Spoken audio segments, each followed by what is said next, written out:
नरेंद्र मोदी ने जब वक्फ कानून में बदलाव किया था, बहुत हंगामा मचा, आपको याद ही होगा, याद रहा होगा क्या लोग बोल रहे थे, संसद से लेकर सड़क तक, मौलानाओं से लेकर इंडी गठबंधन, ओवैसी, सबने सेक्युलरिज्म के नाम पे एकदम छाती वाती पीट दी। कहा जाने लगा कि नरेंद्र मोदी तो देश में सेक्युलरिज्म खत्म कर दे रहे हैं, मुसलमानों की आजादी छीन ली, अधिकार छीन रहे हैं, जमीन छीन लेंगे, ये वो सब छीन लेंगे। लेकिन नरेंद्र मोदी के खिलाफ यह प्रोपेगेंडा एक झटके में ध्वस्त हो गया जब वक्फ कानून पर सुप्रीम कोर्ट का फैसला आया। सब दौड़ दौड़े सुप्रीम कोर्ट गए थे कि अरे रोकिए बॉस, ये तो गजब ही हो गया है, नरेंद्र मोदी देखिए क्या कर रहा है। पीएम मोदी के सबसे तूफानी फैसले पर आज सुप्रीम कोर्ट की भी मुहर लग गई। सुप्रीम कोर्ट ने वक्फ संशोधित कानून को रद्द करने या उसे रोकने से साफ इनकार कर दिया। वक्फ कानून पर स्टे लगाने की मांग को भी खारिज करते हुए सुप्रीम कोर्ट ने कह दिया कि chief justice of India B R. Gavai के मुताबिक अनुमान हमेशा कानून की संवैधानिकता के पक्ष में होता है और कानून में दखल सिर्फ rarest of the rare case में होता है। सीजेआई ने कहा कि हमें ऐसा नहीं लगता कि पूरे कानून के प्रावधानों पर रोक लगाने का कोई मामला भी बनता हो, इसलिए कानून पर रोक लगाने वाली याचिका को सीधे खारिज कर दिया सुप्रीम कोर्ट ने। यानी जो लोग नरेंद्र मोदी के वक्फ कानून को काला कानून बता रहे थे, गैर संवैधानिक बता रहे थे, उनको आज सुप्रीम कोर्ट से फिर झटका लगा है, क्योंकि अलग अलग मामलों में ये दौड़ के उधर जाते हैं, फिर झटका खाते हैं। और ऐसे लोगों के लिए सबसे बड़ा झटका तो ये लगा बॉस कि नरेंद्र मोदी ने जो फैसला किया था कि कागज नहीं तो वक्फ नहीं बॉस, इस देश में वो नहीं चलेगा कि कागज नहीं दिखाएंगे, कागज दिखाना पड़ेगा तभी वक्फ कर सकते हो।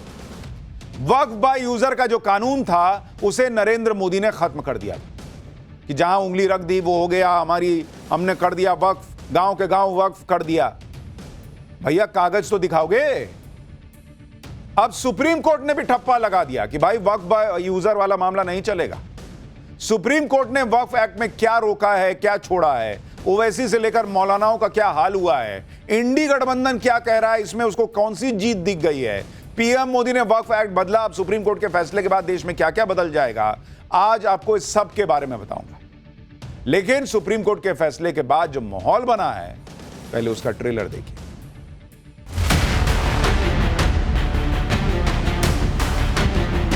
वक्फ अमेंडमेंट एक्ट में जो प्रावधान है वो संपूर्ण रूप से पूरे मुस्लिम कौम के लिए फायदा पहुंचाने वाला है। हमारा शुरू से बोलना यह है कि किसी भी धर्म में कोई भी शख्स अपने धर्म को या किसी और के धर्म को जब देता है तो यह कानून नहीं है। सरकार की साजिश और सरकार की मंशा पर माननीय उच्चतम न्यायालय ने बड़े पैमाने पर रोक लगा दी है। एक तरह से सुप्रीम कोर्ट ने लोकसभा राज्यसभा द्वारा पारित इस वक्फ अमेंडमेंट एक्ट के वैधता पे मुहर लगा दी है। हम लोगों की जो डिमांड थी कि इस पूरे एक्ट को स्टे किया जाए, ऐसा नहीं हुआ है। हुकूमत का इल्ज़ाम है कि गैर कानूनी तौर जो है किसी वक्फ ने ज़मीन पे कब्जा किया हुआ है। अब हुकूमत उस ज़मीन को वापस नहीं ले सकती जब तक कि अपनी पूरी कार्रवाई वो मुकम्मल नहीं करते। भारत सरकार से मेरा मुतालबा भी है कि सरकार जल्द से जल्द कानून को अमली जामा पहनाए, वक्फ में हस्तक्षेप न करे सरकार। हमें उम्मीद है सुप्रीम कोर्ट और न्याय देगा। 2014 में इन लोगों ने सरकार से जाते जाते दिल्ली के आसपास की अनेक संपत्तियां वक्फ बोर्ड को सौंप दी थी।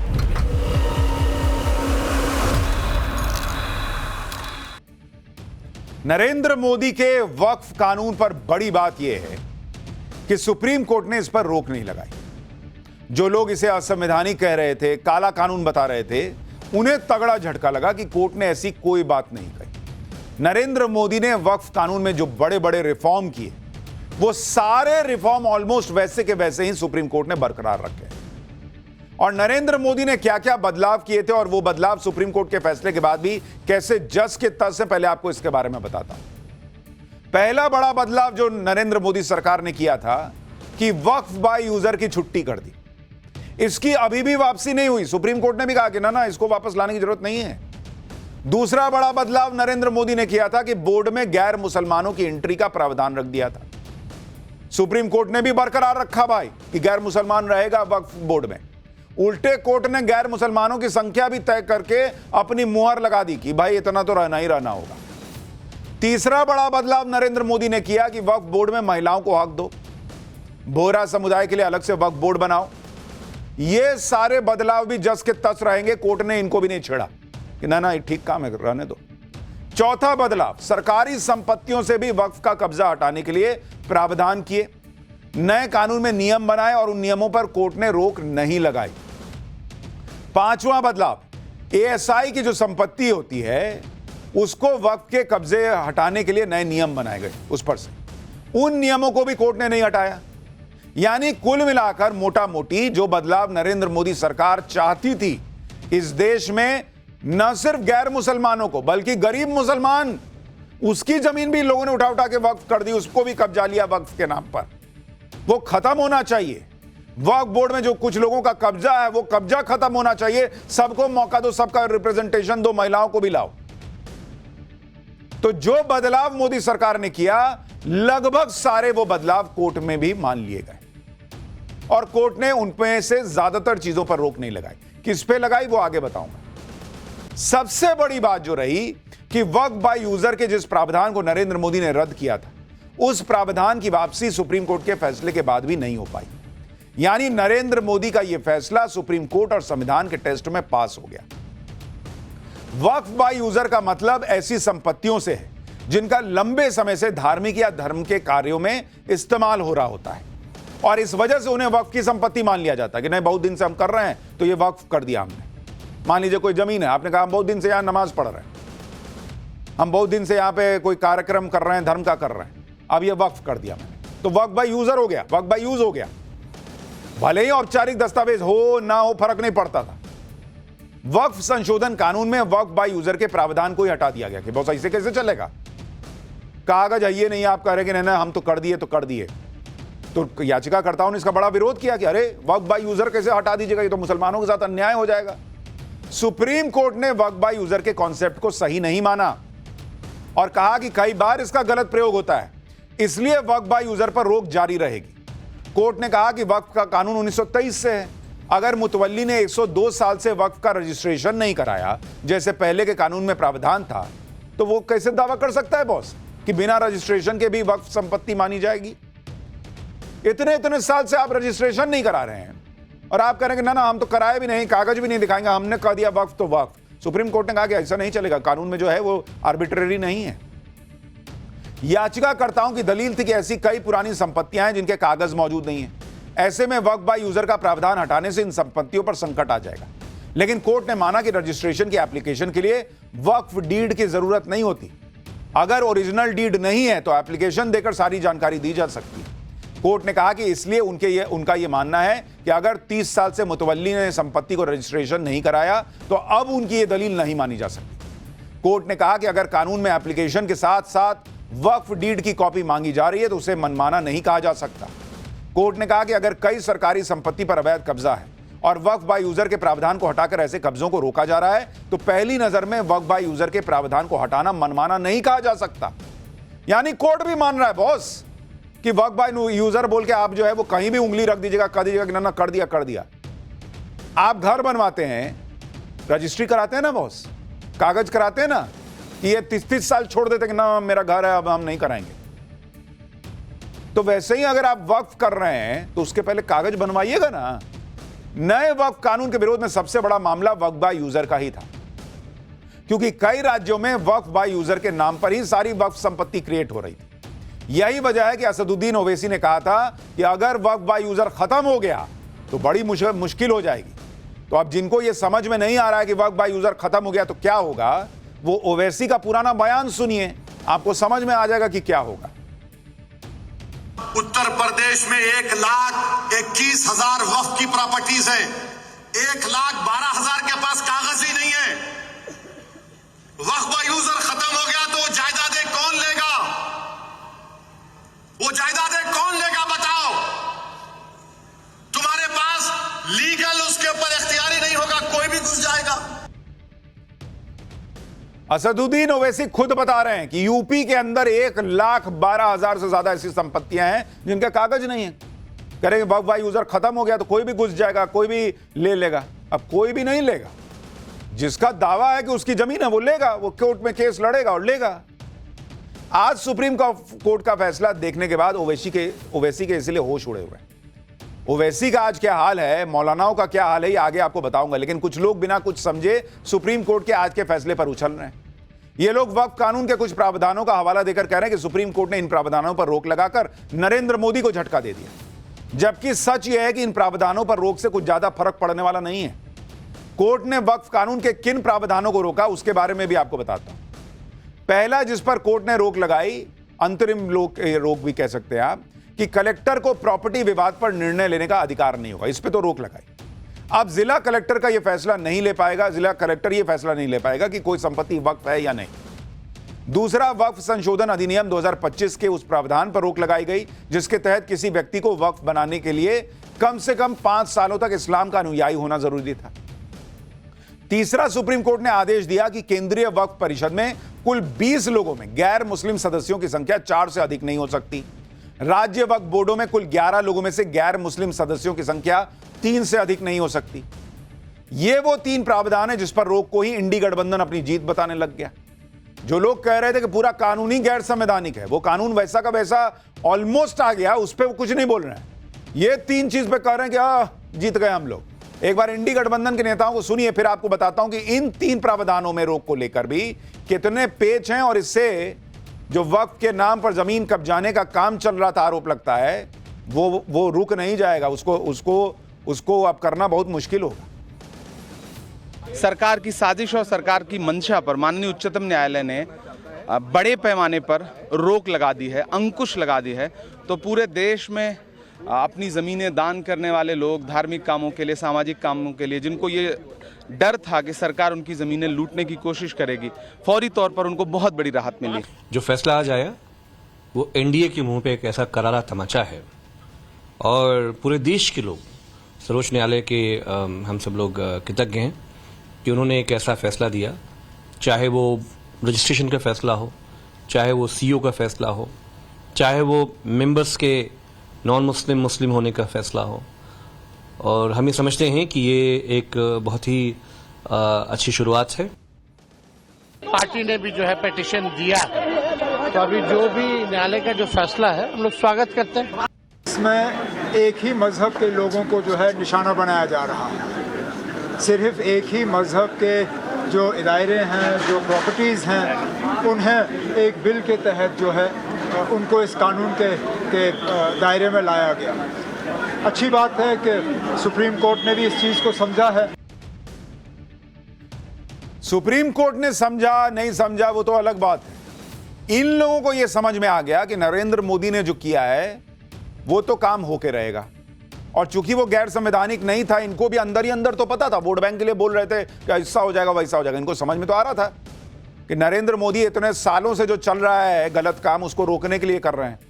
तो अब सुप्रीम कोर्ट से भी जब मुहर लग गई तो कह रहे ना ऐसा हुआ ना, इस वजह से ये जो है नरेंद्र मोदी के लिए झटका है। जबकि खुद ही मान रहे थे कि वक्फ बाय यूजर खत्म हो गया तो बाप रे बाप अब क्या हो जाएगा। तो अब तो खत्म हो गया। अब आपको यह भी समझना चाहिए कि जिन 3 प्रावधान पर रोक को लेकर इंडी गठबंधन अपनी जीत का जश्न मना रहा है, उसमें कौन कौन से पेच हैं। जैसे कोर्ट ने कलेक्टर के अधिकारों को सीमित कर दिया, लेकिन यह बात समझने वाली है कि वक्फ संपत्तियों का सर्वे करने का अधिकार तो अभी भी कलेक्टर के पास ही रहेगा। कोर्ट ने उसमें कोई बदलाव नहीं किया है, बस यह कहा कि कलेक्टर का फैसला आखिरी नहीं होगा, सर्वे तो कलेक्टर ही करेगा। ठीक है, आखिरी फैसला कलेक्टर का नहीं होगा, आगे कोर्ट का होगा। इसमें क्या है, दरवाजे तो खुले अलग अलग कोर्ट में जाने के। पहले तो ट्रिब्यूनल के आगे ही नहीं जा पा रहा था आदमी। दूसरी बात, जहां तक 5 साल तक इस्लाम प्रैक्टिस के नियम पर रोक की बात, तो यह रोक तब तक है जब तक राज्य सरकार नियम नहीं बना लेती। यह अंतरिम रोक है बॉस, नियम बन जाएगा उसके बाद यह भी खत्म हो सकता है। तीसरी बात, मुस्लिम पक्ष तो यह चाह रहा था कि वक्फ बोर्ड में एक भी गैर मुसलमान मेंबर नहीं होना चाहिए। आपको याद है ये लोग कहते थे कि बाप रे बाप मुसलमान का काम है, मुसलमान अपनी जमीन दान कर रहा है, इसमें गैर मुसलमान क्या करेगा। लेकिन उनकी यह मांग कोर्ट ने नहीं मानी। सुप्रीम कोर्ट ने साफ कह दिया कि भाई मिनिमम जो है 4 लोग आपको रखने ही होंगे मैक्सिमम। सुप्रीम कोर्ट ने जिन प्रावधानों पर रोक लगाई है उसमें भी कई पेच है। यही वजह है कि वक्फ कानून के खिलाफ बड़ी लड़ाई लड़ने वाले असदुद्दीन ओवैसी भी खुद मान रहे हैं कि सुप्रीम कोर्ट का फैसला बड़ी जीत कम, बड़ा झटका ज्यादा है। सुनिए ओवैसी को। अब आप ये देखिए कि ऑनरेबल सुप्रीम कोर्ट ने ये कहा है कि 5 साल का जो एक्ट में था कि उसको 5 साल मुसलमानों ने दिखाना पड़ेगा, वो कंप्लीट स्टे नहीं है। ऑनरेबल सुप्रीम कोर्ट ने ये कहा है कि रूल्स को अगर फ्रेम कर देते हैं तो फिर वो लागू हो जाएगा, रूल्स बना देंगे।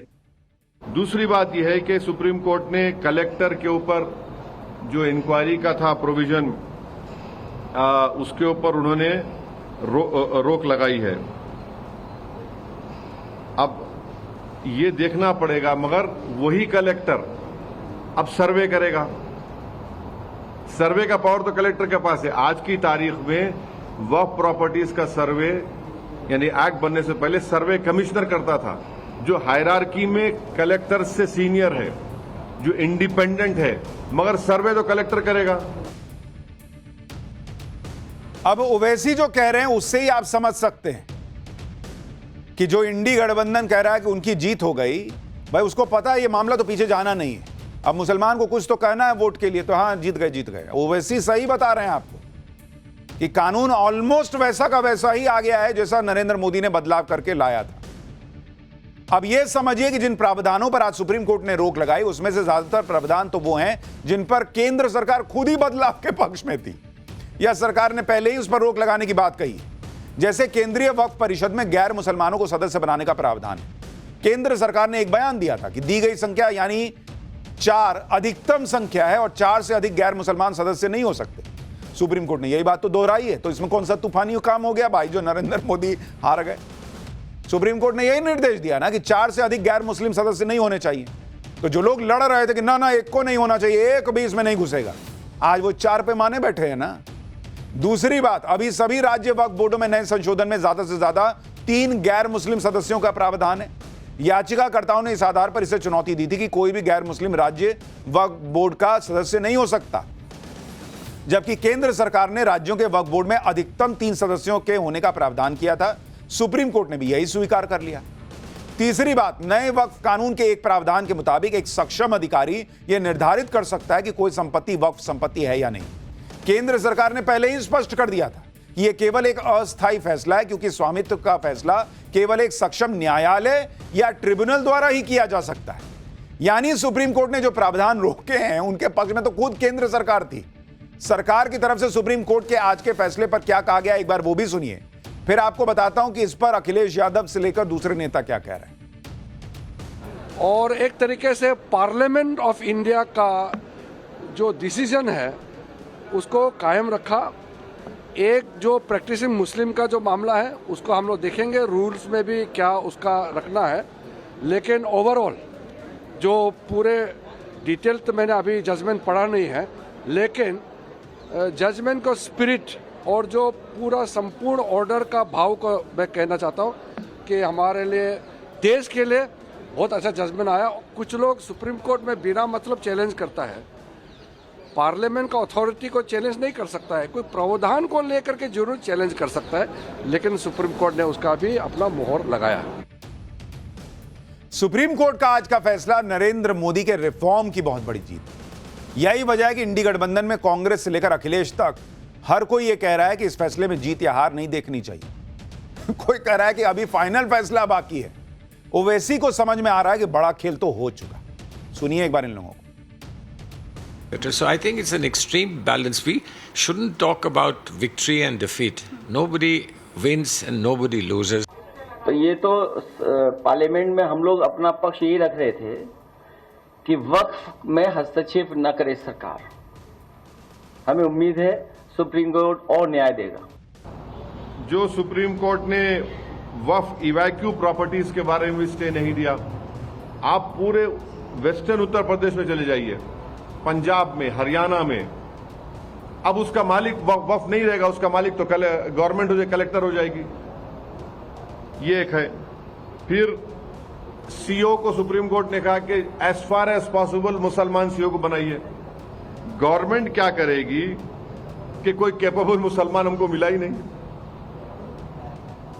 As far as possible supreme court government के हम तो मिला ही नहीं हमको। अरे भाई, जो पार्टी टिकट नहीं देती मुसलमानों को, जिसके पास एक मुस्लिम एमपी नहीं है, वो मुस्लिम ऑफिसर को बनाएगी। असदुद्दीन ओवैसी ये भूल जाते हैं कि इसी पार्टी ने, बीजेपी ने, देश को मुसलमान राष्ट्रपति भी दिया था, डॉक्टर एपीजे अब्दुल कलाम। क्यों बनाए उनको अगर मुसलमानों से इतनी दिक्कत थी?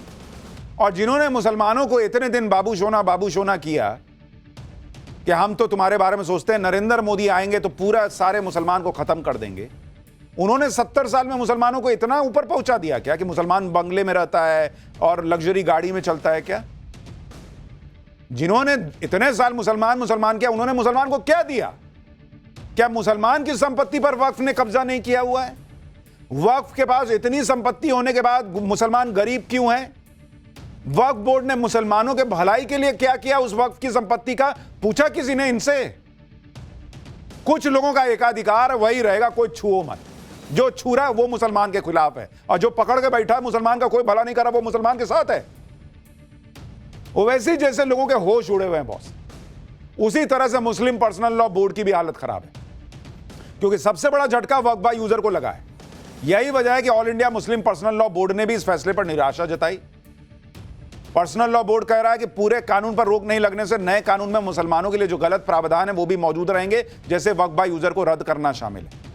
All India Muslim personal law board कह रहा है कि नए वक्फ कानून का विरोध जारी रहेगा और 16 नवंबर को दिल्ली के रामलीला मैदान में बड़ी रैली की जाएगी। यानी जो संगठन खुद को मुसलमानों की आवाज बताते हैं, वो संगठन खुद सुप्रीम कोर्ट के फैसले से निराश है। उसे कोर्ट के फैसले में अपनी हार दिखने लगी। वक्फ कानून को लेकर सुप्रीम कोर्ट ने आज जो फैसला सुनाया, उसको लेकर मौलाना भी हालांकि बटे हुए, अलग अलग राय दे रहे हैं। ये जो अलग अलग राय है, जरा इसको भी सुनिए, फिर आपको बताता हूं मुस्लिम चौपाल में क्या हो रहा है।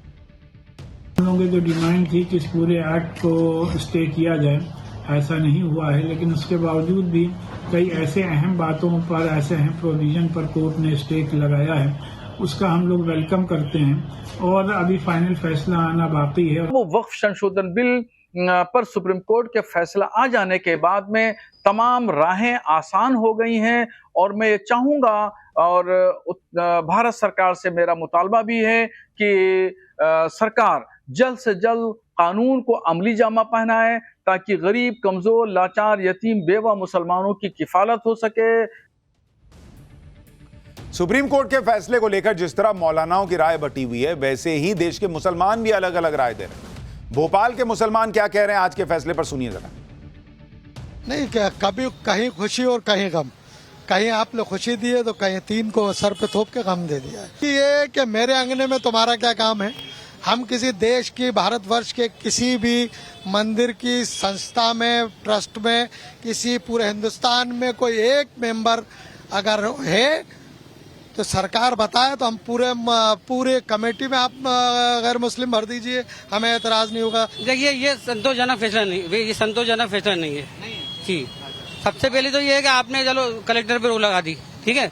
दूसरी बात, आपने 3 लोगों को शामिल कर दिया, इसका मतलब ये आपने सर पे तलवार लटका दी हमारे ऊपर। ये जो हमारे खिलाफ है, ये हमारी जमीन हमें मिलना चाहिए भाई। अगर कोई जमीन है या मकान है तो आपका मकान है, उसमें हमें हिस्सा देंगे आप? नहीं देंगे, और नहीं पास नसीब में रखेंगे तो हमारे जमीन में आप क्यों हिस्सा मांग रहे हैं? ऐसा नहीं होना चाहिए ना। फैसले संतुष्ट नहीं संतुष्ट नहीं है। भाई कह रहे हैं कि हमारी जमीन है तो उसमें आप क्यों हिस्सा मांग रहे हैं? सही बात है, आपकी जमीन है, आप में उसको किसी को हिस्सा नहीं देना चाहिए, लेकिन जमीन आपकी है साबित तो कीजिएगा, कागज तो दिखाइएगा कि जमीन आपकी है, उसके बाद ना कहिएगा कि हिस्सा क्यों मांग रहे हो। पूरा का पूरा गांव कह देते हैं कि जो वक्फ कर दिया और कह रहे हैं कि हमारी जमीन है, हमारे अंगने में तुम्हारा क्या काम है? अंगना किसी का भी उठा के बोल दीजिएगा मेरा है, और फिर कहिएगा तुम्हारा क्या काम है, ऐसा हिसाब चलेगा क्या?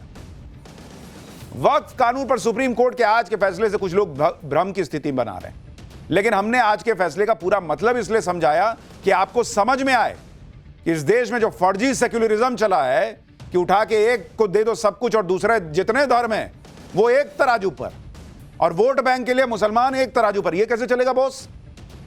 किस धर्म के पास यह अधिकार है कि वो वक्फ बाय यूजर कर सकता है? हिंदू के पास क्या है, सिख के पास क्या है, ईसाई के पास क्या है, पारसी के पास क्या है, जैन के पास क्या? कि नहीं मेरे पास कागज नहीं है लेकिन मैंने वक्फ कर दिया तो कर दिया, मैंने दान कर दिया तो कर दिया। आज तराजू बराबर हुआ है, उस पे भी आग लगी हुई है। नरेंद्र मोदी ये रिफॉर्म कर रहे हैं देश में, और ये रिफॉर्म बिल्कुल ठीक है, ये आज सुप्रीम कोर्ट में भी साबित हो गया। लेकिन इंडी गठबंधन को जो हर रिफॉर्म पर कूदने लगता है, उसको दूसरा झटका फिर सुप्रीम कोर्ट में ही लगा आज, और वो झटका था एसआईआर के मामले पर, क्योंकि कोर्ट ने 7 अक्टूबर तक सुनवाई स्थगित कर दी। एसआईआर के खिलाफ जो लोग सुप्रीम कोर्ट गए हैं वो कह रहे थे कि 1 अक्टूबर से पहले सुनवाई हो जाए, क्योंकि 1 अक्टूबर को फाइनल वोटर लिस्ट आने वाली है। लेकिन सुप्रीम कोर्ट ने इसके लिए भी मना कर दिया, कह दिया कि वोटर लिस्ट अगर आ जाती है तो भी कोई अंतर नहीं पड़ेगा, अगर कोई गैरकानूनी बात है तो बताओ, हम पूरा कैंसिल कर देंगे। यानी फाइनल वोटर लिस्ट जारी करने पर सुप्रीम कोर्ट ने चुनाव आयोग को नहीं रोका। यह दूसरा झटका था इंडी गठबंधन के लिए। इंडी गठबंधन के लिए तीसरा झटका नरेंद्र मोदी ने बिहार जाकर दे दिया, क्योंकि वहां इंडी गठबंधन को हमेशा एक उम्मीद रहती कि नीतीश कुमार कोई ना कोई खेल करके मोदी सरकार गिरा देंगे, साथ छोड़ देंगे। लेकिन आज नरेंद्र मोदी बिहार पहुंचे तो नीतीश कुमार ने उनकी तारीफ करने में कोई कसर नहीं छोड़ी। सुनिए नीतीश कुमार को आज उन्होंने प्रधानमंत्री मोदी की कैसे तारीफ की है, सबको कहा कि खड़े हो, ताली बजाओ, इनके लिए गजब काम किए हैं बिहार के लिए। तब जरा सा एक बात हम कहेंगे कि इन्होंने जितना काम करवाया है बिहार के लिए, तो जरा खड़ा होकर के एक बार प्रणाम करिए, खड़ा होकर प्रणाम करिए। तो ये बहुत बड़ी बात है, इसलिए आप कहाँ बैठी हुई हो तुम लोग, है खड़ा हो, वहां बैठे हुए खड़ा होके बोलो सब जगह। तो सब जगह से आप लोगों ने उनका स्वागत किया, एक एक बात जाना है, इसलिए मैं आप सबको मैं बधाई देता हूं, बहुत बहुत धन्यवाद। राज्य सरकार तो कर ही रही है, अब इनका जो सहयोग मिल रहा है, इसलिए बिहार बहुत आगे बढ़ जाएगा, एक नया राज्य बनेगा। इन्हीं शब्दों के साथ आप सबको बहुत बहुत धन्यवाद। तो जो लोग सपना देख रहे हैं इतने दिन से कि नीतीश कुमार अब पलटी मारेंगे तब पलटी मारेंगे, नीतीश कुमार कह रहे हैं कि खड़ा ना हो जी, ताली बजाओ मोदी के लिए। नरेंद्र मोदी आज बिहार के पूर्णिया में थे, उनके मंच पर आज कुछ ऐसा गजब हो गया जिसे राहुल गांधी भी बहुत ध्यान से देख रहे हों। नरेंद्र मोदी के मंच पर पूर्णिया से सांसद पप्पू यादव मौजूद थे। पप्पू यादव ने मंच पर पीएम मोदी से जाकर बातचीत भी की। पीएम मोदी और पप्पू यादव के बीच हंसी खुशी से बातचीत होती दिख रही है। देखिए नरेंद्र मोदी कुछ मजे भी लिए, ऐसा लग रहा है कुछ बातचीत हो रही है, हंसी मजाक। जबकि ये वही पप्पू यादव है जिन्हें इंडी गठबंधन और राहुल गांधी के मंच और गाड़ी में चढ़ने के लिए जद्दोजहद करनी पड़ी थी, चढ़ने नहीं दिया गया था। दिन रात राहुल गांधी प्रियंका वाड्रा, राहुल गांधी प्रियंका वाड्रा करते हैं पप्पू यादव, राहुल गांधी के मंच पर चढ़ने नहीं मिला था, उतार दिया अपमान करके कि जाओ नहीं चढ़ने देंगे। और नरेंद्र मोदी उनके मंच पर पप्पू यादव बैठे भी और नरेंद्र मोदी उनसे हंसी मजाक भी कर रहे हैं, बातचीत भी कर रहे हैं। खैर ये तो एक चैप्टर हुआ, पाठशाला में अगला चैप्टर। पीएम मोदी का राहुल से लेकर ममता तक को कौन सा खुला चैलेंज, वो कौन सा काम जो करने से उन्हें अब कोई नहीं रोक पाएगा। रोहिंग्या बांग्लादेशी घुसपैठियों पर अब वो एक्शन होना तय है क्या कि एक भी बाहरी नहीं बचेगा। लाखों की भीड़ सड़क पर आई, पीएम मोदी ने जिसे खतरा बताया, दुनिया में उसी को लेकर कैसे आग लगी हुई है, अब इसका चैप्टर। प्रधानमंत्री मोदी ने अपने लिए एक नया मिशन सेलेक्ट कर लिया है। पीएम मोदी वो काम करने जा रहे हैं जिसे करने से कोई रोक नहीं पाएगा। और तो और राहुल गांधी से लेकर ममता तक को खुला चैलेंज दे रहे हैं, 2 दिन में 2 बार दे दिया, पहले असम में अब बिहार में। पीएम मोदी का यह मिशन है घुसपैठियों को देश से उठा उठा के बाहर कर देने का। 15 अगस्त को लाल किले से पहले बोले कि भाई ये सफाई अभियान शुरू कर दिया हूं मैं, कोई रोक नहीं सकता। और अब घुसपैठ की समस्या को चुनौती मानकर उसे दूर करने में जुट गए। अवैध घुसपैठ सिर्फ भारत की समस्या नहीं है, दुनिया के कई देश अवैध घुसपैठियों को लेकर परेशान है। और अब तो घुसपैठियों के खिलाफ ग्लोबल ट्रेंड दिख रहा है। आप देखिए कि भारत में पीएम मोदी कह रहे हैं कि घुसपैठियों को बाहर जाना ही होगा। ब्रिटेन में घुसपैठियों के खिलाफ लाखों लोग सड़क पर प्रदर्शन कर रहे हैं कि बाहर निकालो इन लोगों को। ट्रंप कह रहे हैं कि घुसपैठियों के खिलाफ नरमी का समय खत्म हो चुका, इनको बाहर उठा के फेंको। यानी भारत से लेकर अमेरिका से लेकर ब्रिटेन तक में भाई जो देश का नहीं है उसको बाहर करो वाला हिसाब चल रहा है।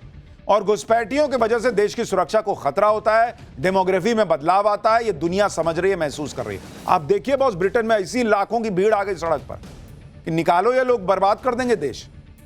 पीएम मोदी जानते हैं कि ये कितना खतरनाक हो सकता है, इसलिए डेमोग्राफी मिशन शुरू कर रहे हैं। पीएम मोदी ने घुसपैठियों के सहारे वोट बैंक की राजनीति करने वाले नेताओं को भी नसीहत दी। उन्होंने कहा कि घुसपैठियों को बचाने वालों को भी भुगतना होगा।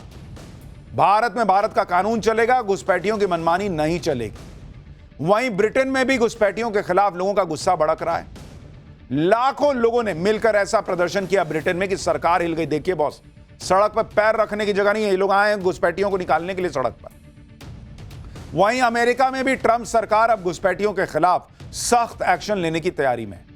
घुसपैठियों के खिलाफ बन रहे इस ग्लोबल ट्रेंड के बारे में आपको पूरी डिटेल से बताऊंगा। भारत में घुसपैठियों के खिलाफ किस तरह का एक्शन हो रहा है वो भी दिखाऊंगा, लेकिन पहले एक झलक देखिए। घुसपैठियों के खिलाफ ग्लोबल ट्रेंड को पीएम मोदी लीड कर रहे हैं। पीएम मोदी ने पिछले 1 महीने में घुसपैठ की समस्या के खिलाफ अपनी चिंता कई बार जाहिर कर दी। 15 अगस्त को लाल किले से उन्होंने कहा कि भाई घुसपैठियों की समस्या देश की सुरक्षा के लिए खतरा है। 15 अगस्त को ही डेमोग्राफी मिशन शुरू करने की बात की और अब 15 सितंबर को पीएम मोदी ने घुसपैठियों को चेतावनी दी। बिहार के पूर्णिया से पीएम मोदी ने घुसपैठ के मुद्दे पर कांग्रेस और आरजेडी को लपेट दिया। पीएम मोदी ने कहा कि घुसपैठियों को बचाने वाले नारेबाजी कर रहे हैं, यात्राएं निकाल रहे हैं, लेकिन घुसपैठियों को देश से बाहर जाना ही होगा। भारत में घुसपैठियों की मनमानी नहीं चलेगी और वो कह रहे हैं कि बॉस ये चैलेंज दे रहा हूं मैं कि रोक सकते हो तो रोक के दिखाओ। कांग्रेस, आरजेडी और उसके इकोसिस्टम के लोग घुसपैठियों की वकालत करने में जुटे हैं, उन्हें बचाने में लगे हैं और बेशर्मी के साथ विदेश से आए घुसपैठियों को बचाने के लिए ये नारे लगा रहे हैं, यात्राएं निकाल रहे हैं। ये आरजेडी कांग्रेस वालों की जमात, जरा कान खोल के मेरे बात सुन लो। जो भी घुसपैठियां हैं उसे बाहर जाना ही होगा। जो लोग घुसपैठियों की ढाल बनते हैं वो सुन ले, भारत में भारत का कानून चलेगा, घुसपैठियों की मनमानी नहीं चलेगी। इससे पहले 14 सितंबर यानी कल पीएम मोदी ने असम में भी घुसपैठियों का मुद्दा उठाया था। पीएम मोदी ने कहा था कि कुछ लोग घुसपैठियों के सहारे वोट बैंक की राजनीति करते हैं। पीएम ने घुसपैठियों को बचाने वालों के सामने दीवार की तरह खड़े हो जाने का चैलेंज दिया था और घुसपैठियों को बाहर निकालने के लिए पूरा जीवन लगा देने के लिए अपना समर्पण जो है वो देश के सामने रख दिया था। मैं उन राजनेताओं को भी कहना चाहता हूं, आप जो चुनौती लेकर के मैदान में आए ना, मैं सुना तान करके उस चुनौती को स्वीकार करता हूं। और लिख लो, मैं देखता हूं घुसपैठियों को बचाने में तुम कितनी ताकत लगाते हो और घुसपैठियों को हटाने में हम कैसे अपना जीवन लगा देते हैं। हो जाए मुकाबला। घुसपैठियों को बचाने के लिए निकले हुए लोगों को भुगतना पड़ेगा। मेरे शब्द सुन के रखो, ये देश उनको माफ नहीं करेगा। घुसपैठियों पर किस तरह से एक्शन हो रहा है उसे आप असम से ही समझिए। असम के 30 से ज्यादा गांव में घुसपैठियों की ट्रैकिंग हो रही है। असम के ग्वालपाड़ा, धुबरी, कछार, होजई, नागांव, मोरीगांव में घुसपैठ के खिलाफ बड़ा एक्शन हो रहा है। यहां हजारों बीघा जमीन पर घुसपैठियों का कब्जा हो गया था। अवैध घुसपैठियों से अब तक हजारों बीघा जमीन खाली करवाई गई है। असम में लगातार घुसपैठियों को पकड़ के वापस भेजा जा रहा है। 30 जुलाई को श्रीभूमि जिले से 7 घुसपैठियों को बांग्लादेश भेजा गया। 28 जुलाई को श्रीभूमि से ही 20 अवैध बांग्लादेशी वापस भेजे गए। 8 सितंबर को 18 लोगों को वापस बांग्लादेश भेजा गया। 12 सितंबर को 39 अवैध घुसपैठियों को बांग्लादेश भेजा गया।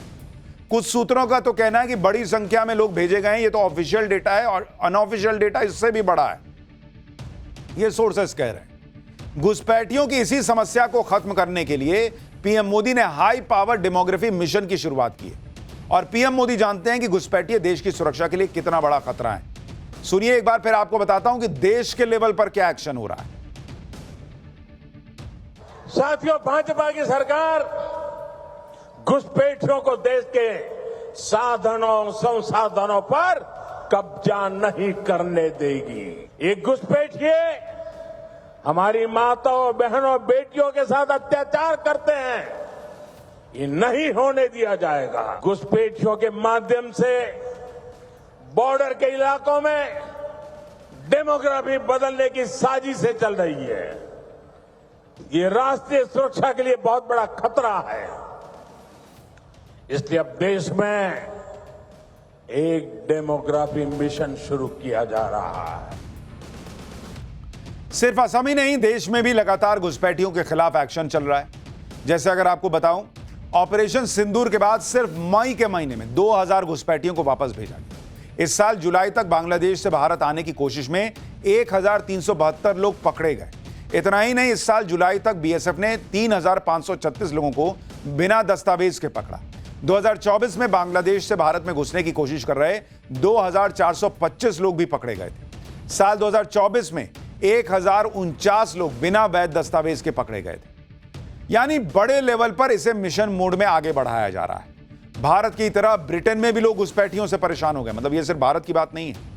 आपको तस्वीरें दिखाता हूं लंदन में, जिस तरह से शनिवार को घुसपैठियों के खिलाफ ऐसा प्रोटेस्ट हुआ सड़क पर, जैसा ब्रिटेन के इतिहास में कभी नहीं हुआ। लाखों लोग लंदन की सड़क पर उतर आए। सिर्फ लोगों के सिर ही सिर दिख रहे हैं, इतना जन सैलाब था। और ऐसा जन सैलाब लंदन की सड़कों पर पहले कभी नहीं दिखा। लंदन के लाखों लोग नारेबाजी कर रहे थे कि घुसपैठियों को बाहर निकालो। दरअसल ब्रिटेन में अवैध अप्रवासियों की आबादी बहुत तेजी से बढ़ रही है, जिससे वहां के स्थानीय लोग परेशान हो गए भाई कि वीजा लेके कोई आ रहा है, काम कर रहा है, समझ में आता है ये अवैध अप्रवासी क्यों आ रहे हैं भाई। ब्रिटेन की राजनीति में अवैध अप्रवासी एक बड़ा मुद्दा बन गए। अवैध घुसपैठ के मुद्दे पर ही शनिवार को लाखों लोग सड़क पर आए। और इस प्रोटेस्ट की और तस्वीरें आप देखिए, आप हैरान रह जाएंगे कि ब्रिटेन में भी कितना बड़ा मुद्दा यह बन गया है। जहां तक आप देखिए बॉस, पूरा एरिया भरा हुआ है लोगों से। और आमतौर पर लंदन में इस तरह के प्रोटेस्ट नहीं होते।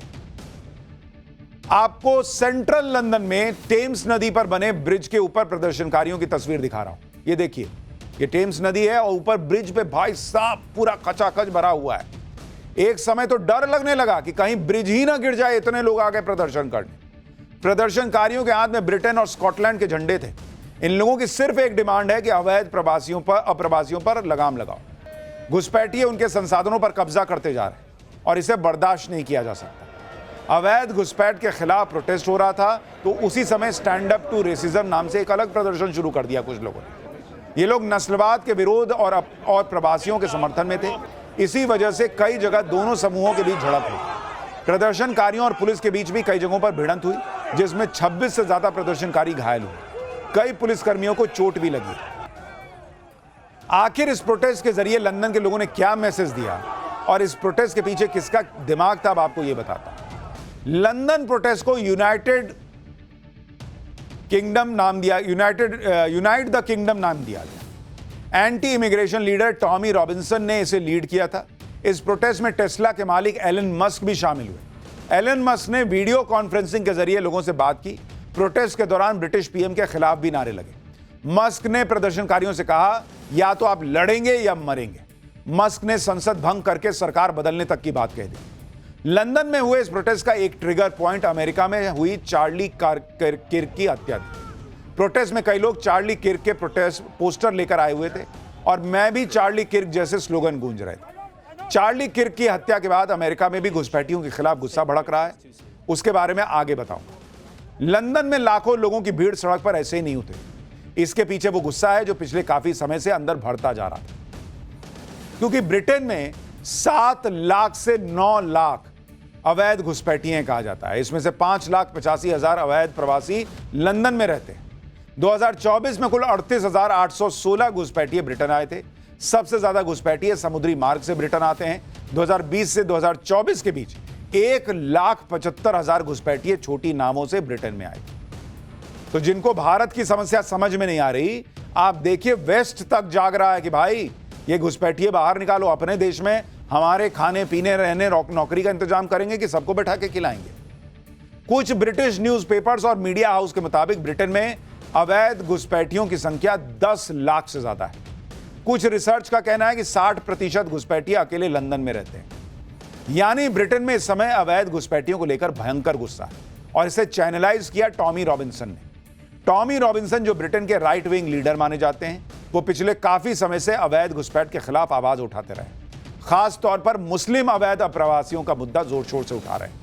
आप देखिए क्या हाल है इस समय ब्रिटेन का। इस्लाम ब्रिटेन का दूसरा सबसे बड़ा धर्म हो चुका है। ब्रिटेन में करीब 40 लाख मुसलमान रहते हैं। 2035 तक मुस्लिम आबादी 25% हो सकती है।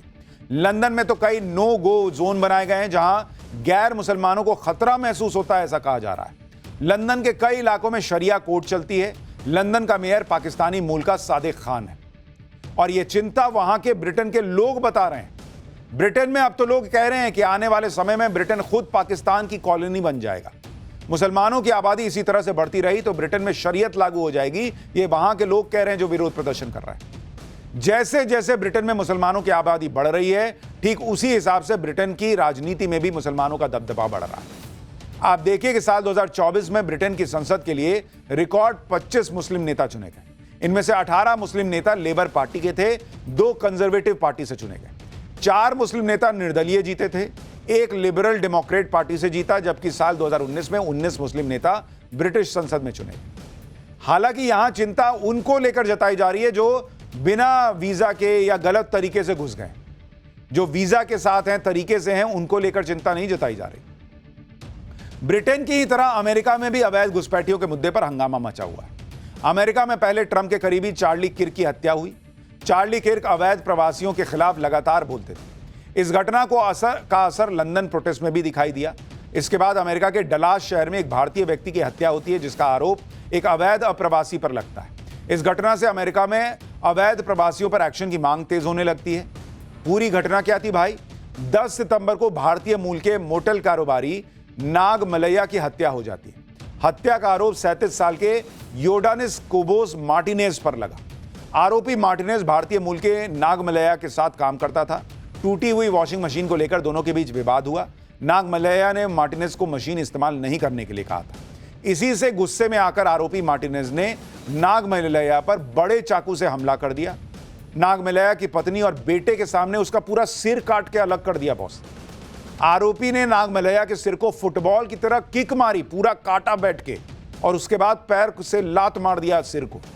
आरोपी मार्टिनेज को पुलिस ने घटना के बाद गिरफ्तार कर लिया है। मार्टिनेज क्यूबा का है और अवैध तरीके से अमेरिका में घुसा हुआ है। मार्टिनेज पर पहले भी कई आपराधिक मामलों में गिरफ्तार होने का आरोप है। डलास में हुए हत्याकांड के बाद ट्रंप भड़के हुए हैं। हत्या का आरोपी अवैध घुसपैठिया है और अवैध घुसपैठियों के खिलाफ ट्रंप सरकार पहले से अग्रेसिव है। इस घटना के बाद ट्रंप ने घुसपैठियों के खिलाफ एक्शन का ऐलान भी कर दिया। ट्रंप ने कहा कि चंद्रा नाग मलैया डलास के रहने वाले थे। उनकी पत्नी और बेटे के सामने क्यूबा के अवैध प्रवासी ने बेरहमी से उनका सिर कलम कर दिया। हमारे देश में ऐसा कभी नहीं होना चाहिए था। अवैध प्रवासी अपराधियों के प्रति नरमी का समय अब खत्म हो चुका है। अब ऐसे लोगों को सजा दी जाएगी। ट्रंप ने कहा कि अपराधी हमारी हिरासत में है, उसे फर्स्ट डिग्री मर्डर का दोषी ठहराया जाएगा और उसे कड़ी सजा मिलेगी। यानी जिस खतरे के बारे में पीएम मोदी आगाह कर रहे हैं, उसी की वजह से दुनिया भर में हंगामा मचा हुआ है। लेकिन खतरा सिर्फ अवैध घुसपैठियों को लेकर नहीं है। जो घुसपैठ यूपी में हुंकार भेड़िए कर रहे हैं और लोगों को मार रहे हैं, उसके बारे में भी सुनिए। 5 दिन में 5 शिकार, बच्चों को भी नहीं छोड़ा। यूपी में फिर कहां से लौट आया है खौफनाक भेड़िए का आतंक। बच्चे को खा गया भेड़िया भाई। रात में सोना तो दूर, दिन में भी भेड़िए के खौफ में कहां जाग रहे हैं लोग, अब इसके बारे में आपको बताता हूं।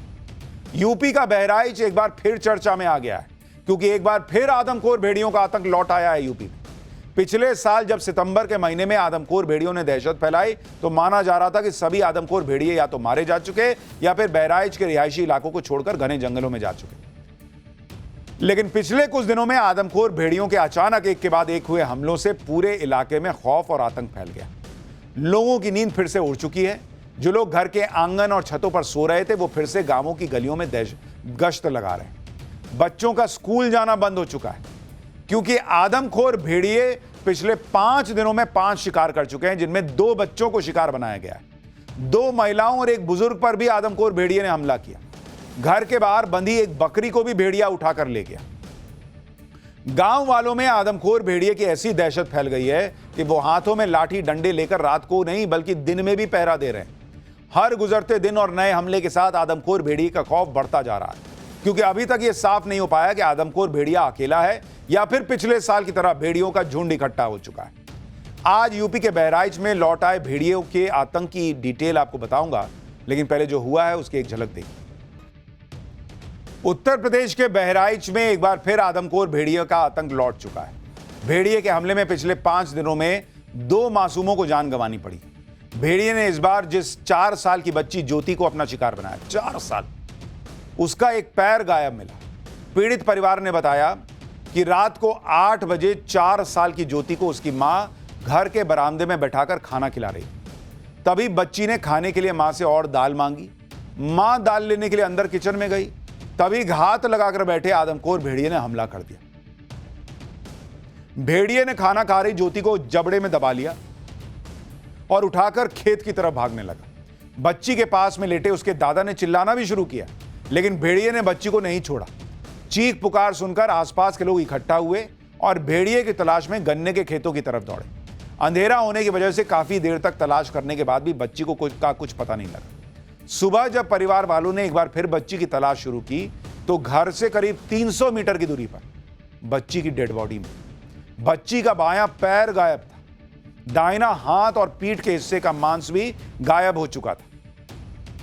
4 साल की ज्योति का शव तो उसके परिवार वालों को मिल गया, लेकिन जिस 3 महीने की बच्ची संध्या को आदमखोर भेड़िए ने अपना शिकार बनाया, उसका तो शव तक परिवार वालों को नहीं मिल पाया। पीड़ित पिता ने बताया कि जब बच्ची को तलाश किया तो खेत में सिर्फ हड्डी के कुछ टुकड़े और चबाई हुई खोपड़ी मिली। जब पास में ही बेटी के हाथ के ब्रेसलेट और कुछ दूरी पर खून से सनी कमीज मिली, तब जाकर बेटी की पहचान हुई कि हो सकता है यह सिर उसी का हो। सुनिए पीड़ित परिवार क्या बता रहा है। हम आवत देखा हियाँ तक, हम उठावत देखा, हम जानी कुतवा आया हुआ था तो हम धत धत करा, वो हम ऐसे ले कोई मुड़ धरे रहे। अच्छा। उठाए लेके जब भाग है तब हम चिल्लाने, तभी वहाँ से दौड़े सीधे जंगल में कूद गए, लेकिन कहूँ ना दिखा। तो आपने ले जाते हुए देखा? हाँ, जी हमने देखा, इसी जब जंगल में कूदा पीछे हम हूँ खेदेन, वहाँ गन्ना तक गए टार्च लेके, लेकिन रात आप भी दौड़े उसके पीछे? हाँ, तुरंत। अच्छा। कहूँ नहीं, रात में नहीं दिखाया। फिर सुबह भा, फिर हमने गए तब भूसट अलग पड़ा, उसको उठाया, खून से भीगा। फिर आगे बढ़े तो वो हाथे में बासलेट पहले रहा वो मिला। फिर बढ़े तब वो मांस के टुकड़ा कटे कटे थोड़े थोड़े मिले और मूड़ कुली चवाए का वहाँ छोड़ दिए, बाहर नहीं रहा। इतनी हड्डी 2 टुकड़ा मिले। अच्छा। बाकी कुछ वहाँ नहीं मिला। बड़े बड़े शहरों के बड़े बड़े अपार्टमेंट्स में रहने वाले लोग शायद इस दर्द को ना समझ पाए, लेकिन जो लोग इस तरह से अपने बच्चों को गंवा रहे हैं, अपने पर अटैक झेल रहे हैं, उनके लिए बहुत बड़ी बात है बॉस कि आप रात में सो नहीं पा रहे कि मेरे बच्चे को कहीं भेड़िया उठाकर न ले जाए या हम पर खुद पर हमला न कर दे। बहराइच में आदमखोर की दहशत इसलिए बढ़ गई क्योंकि 2 मासूम बच्चों का शिकार करने के बाद भेड़िए के हमले बढ़ चुके हैं। अब वो बड़े लोगों को भी निशाना बनाने लगा है, और वो भी दिन के उजाले में।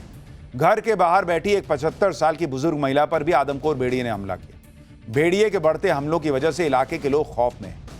एक बार फिर पिछले बार की तरह रात भर जागकर पहरा दे रहे हैं। भेड़िए का खौफ ऐसा है कि रात को नहीं बल्कि दिन में भी भेड़िए की हल्की सी आहट मिलते ही गांव के लोग गन्ने के खेतों में उसकी तलाश में जुट जा रहे हैं। ग्राउंड जीरो से हमारे सहयोगी की रिपोर्ट देखिए, लोग कितने डर में।